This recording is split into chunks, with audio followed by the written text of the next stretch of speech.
सच्चाई सच छुपने नहीं देंगे। जी नमस्कार।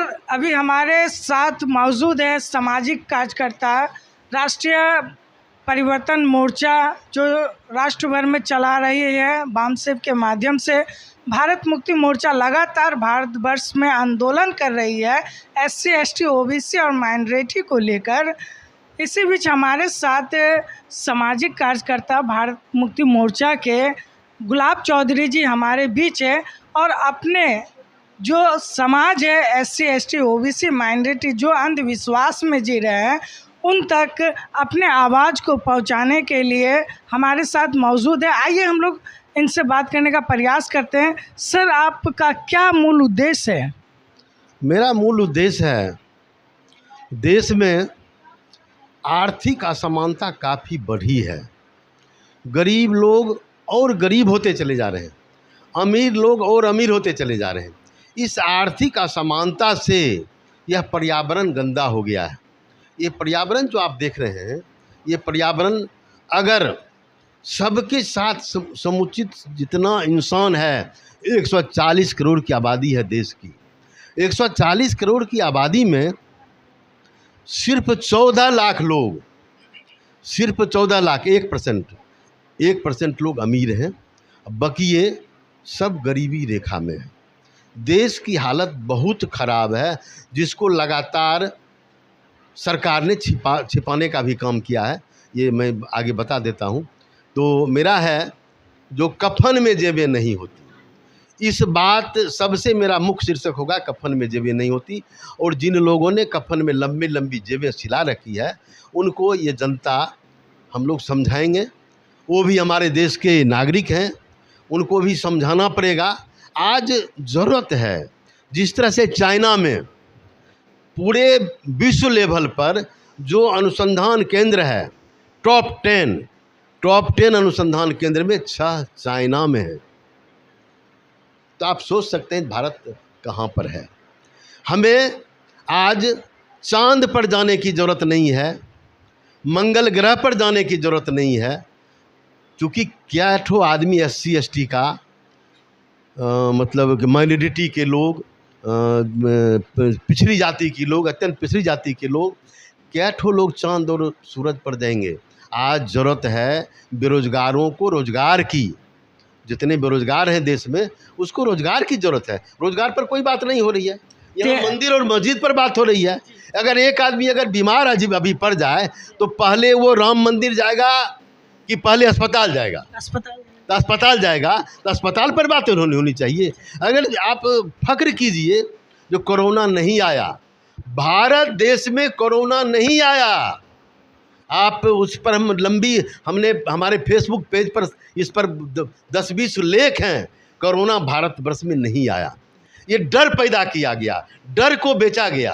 तो कोई भी आदमी, जब हमारे बाप दादों ने कभी ऐसा नहीं देखा था, तो एक दिन में रेलगाड़ियां बंद हो जाए, हवाई जहाज़ बंद हो जाए, बसें बंद हो जाए, यह कोई लोग कल्पना नहीं किया था। वो स्थिति अगर भारत में पैदा किया गया तो लोग डर गए। तो जो डर गया वो मर गया, जो डरा सिर्फ वही मरा।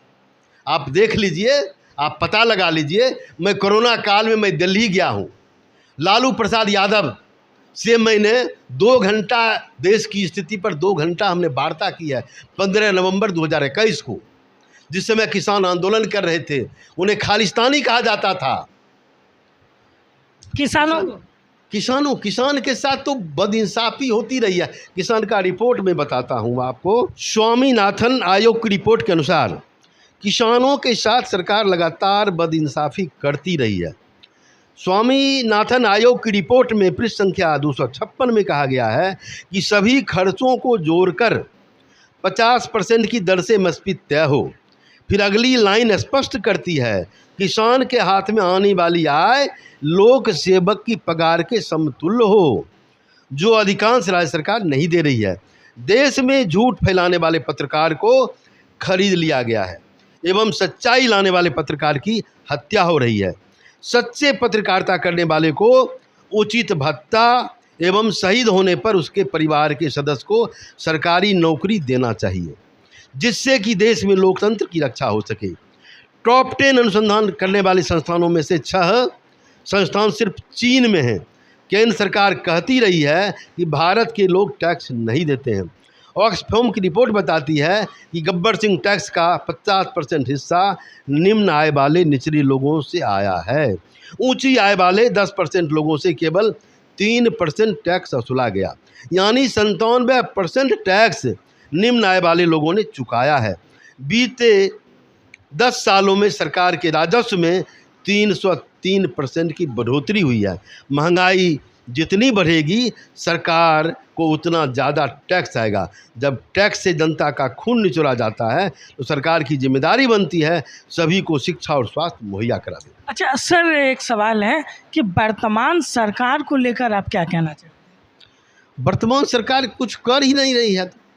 वर्तमान सरकार तो हमने आपको बोल दिया, यह जुमलेबाजी की सरकार है। ये आज तक 10 साल के अंदर में कभी सच बोला ही नहीं।